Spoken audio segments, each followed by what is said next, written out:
Gold trusted gold buyers తాకట్టులో ఉన్న బంగారాన్ని విడిపించి ఈ రోజు ఉన్న మార్కెట్ ధరకే కొనబడును. మరిన్ని వివరాలకు సంప్రదించండి 7771077720. సరే ఏంటి సార్ మీకు తనకున్నటువంటి అనుబంధం? తను 2022లో జాయిన్ అయ్యాడండి, ఆర్మీలోకి డిసెంబర్లో జాయిన్ అయ్యాడు. ఆ తర్వాత ట్రైనింగ్ అంతా పూర్తి చేసుకొని మా యూనిట్కి 2023లో వచ్చారు. వచ్చిన తర్వాత ఒక వారం కిందట మాత్రమే తను పనిచేస్తున్న ప్లేస్ నుంచి వేరొక క్రిటికల్ ప్లేస్కి వెళ్ళాల్సి వచ్చింది. తను ఒకరే కాదు, మాతో పాటు ఉన్న వర్క్ చేస్తున్న వాళ్ళు చాలామంది వెళ్ళారు. టోటల్ మా టీమ్మేట్స్ అంతా వెళ్ళారు. అక్కడ కొన్ని విషయాలు మేము అనేది మీడియాతో పంచుకోలేము, కానీ అక్కడ జరుగుతున్న క్రాస్ ఫైరింగ్లో ఆ అబ్బాయితో పాటు ఇంకో ఇద్దరికి కూడా అనేది గాయాలైనాయి. ప్రమాదవశాత్తు తనకు కొంచెం ఎక్కువ ఇంజురీస్ జరిగాయి. తలకు ఎక్కువ దెబ్బ తగలడం వల్ల బ్లడ్ క్లాట్ అయిపోయి అబ్బాయి చనిపోయారు.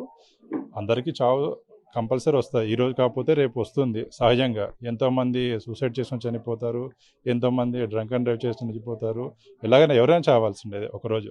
కానీ అన్నిటికైనా మంచి చావు ఏదైనా ఉంది అంటే ఒక వీరుడు వల్ల, ఒక వీరుడులాగా ఒక యుద్ధంలో చనిపోవడం చాలా కొందరికే ఆ అవకాశం దొరుకుతుంది. అలాంటి అవకాశం తనకు దొరికినందుకు చాలా మంచిది. మేము కూడా అనేది పోయి మేము యుద్ధంలో పార్టిసిపేట్ చేయాలని మాకు ఉంది. ఈవెన్ ఆ సిచ్యువేషన్ వస్తే మేమందరూ పోయి పార్టిసిపేట్ చేయడానికి మేమందరూ ఆల్వేస్ రెడీగా ఉన్నాము. మా టీమ్స్కి మేము ఎప్పుడూ ఆల్వేస్ సపోర్ట్ చేయడానికి, ఇండియా తరఫున మేము పోరాడడానికి ఎప్పటికీ మేము రెడీగా ఉంటాము. మేము ఎక్సర్విస్ మ్యాన్స్ అసోసియేషన్ నుంచి కానివ్వండి, ఎక్సర్విస్ మ్యాన్స్ మాతో పాటు ఇక్కడ లేని వాళ్ళు కానివ్వండి, ప్రతి ఒక్కరు ఇప్పుడు కూడా బార్డర్కి వెళ్ళి వాళ్ళ టీంతో పాటు పంచుకోవడానికి, వాళ్ళ కష్ట నష్టాలను పంచుకోవడానికి, యుద్ధంలో పార్టిసిపేట్ చేయడానికి ఆల్వేస్ ఎప్పుడూ రెడీగా ఉంటాం. Thank you sir. వీరమరణం పొందినట్టు మురళీకృష్ణ, ఎందుకంటే మనం అద్భుతంగా చూడాల్సిన పరిస్థితి. చూడండి, నేను అనంతపురం ఎక్సర్విస్ అసోసియేషన్ ప్రెసిడెంట్ అండి. ఇన్సిడెంట్స్ లాస్ట్ మంత్ కూడా ఒకటి జరిగింది. ఇదే బార్డర్లో ఇన్సిడెంట్ జరిగి నార్పల్ ఒక అబ్బాయి చనిపోయాడు. ఇది కూడా ఒకటి విషాదకరమైన వార్తే. ఇదొకటి ఎంత మనం చెప్పుకున్నా ఇది చాలా గర్వకారణం అని చెప్పి తల్లిదండ్రులకు ఇది ఒక శోభ అండి. వాళ్ళ కడుపు కోత జరిగింది.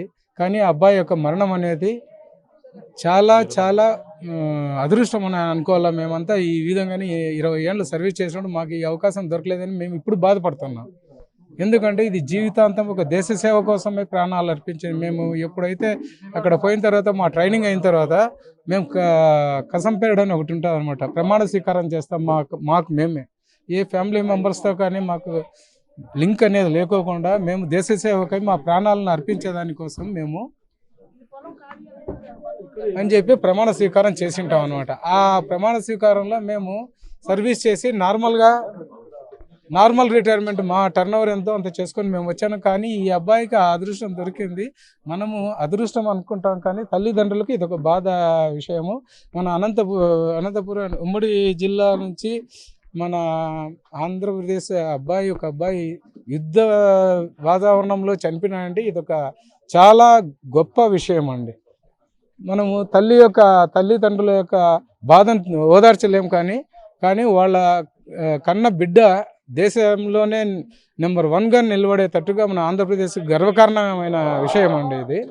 దీనికి మా మాజీ సైనికులంతా బాధపడుతున్నాము. ఇంతకన్నా నేను ఎక్కువ ఏం చెప్పదలుచుకోలేదు. ఓకే సార్, రెస్పాండ్ చేసినటువంటి యంగ్స్టర్. అవును సార్, మేము ఇప్పుడే అబ్బాయి మాతోనే టీమ్గా వర్క్ చేసేవాళ్ళు వీరమరణం పొందాడు. ఇలాంటి మరణం మామూలుగా రాదు అందరికి. ఆ అబ్బాయికి ఇది ఒక పూర్వజన్మ సుకృతంగా భావించాలి. మనుషులు పుడతారు, చనిపోతారు, కానీ ఒక దేశం కోసం పోరాడి వీరమరణం పొందాడు. దానికి మనం గర్వకారణంగా భావిస్తున్నాం సార్. అబ్బాయి ఆత్మశాంతి చేకూరాలని భగవంతుని ప్రార్థిస్తున్నాం. జై హింద్. ఫీల్ అవుతున్నారు సార్, ఎస్పెషల్లీ ఇప్పుడు, ఎందుకంటే యుద్ధం అంటే మీరు రిటర్న్ వచ్చిన వాళ్ళు కూడా మేము వెళ్ళడానికి సిద్ధం అని చెప్పేసి చాలా మంది చెప్తున్నారు. అవకాశం ఇప్పుడు కల్పించినా మేము వెళ్ళడానికి సిద్ధంగా ఉన్నాం సార్. ఎప్పుడెప్పుడు మాకు అవకాశాలు కల్పిస్తారా, మేము రిటర్న్ తిరిగి వెళ్ళేసి మమ్మల్ని మేము ప్రూవ్ చేసుకునే టైం వచ్చిందని, ఆ టైంలో మేము లేకపోతున్నామని చెప్పేసి మేము ఫీల్ అవుతున్నాం.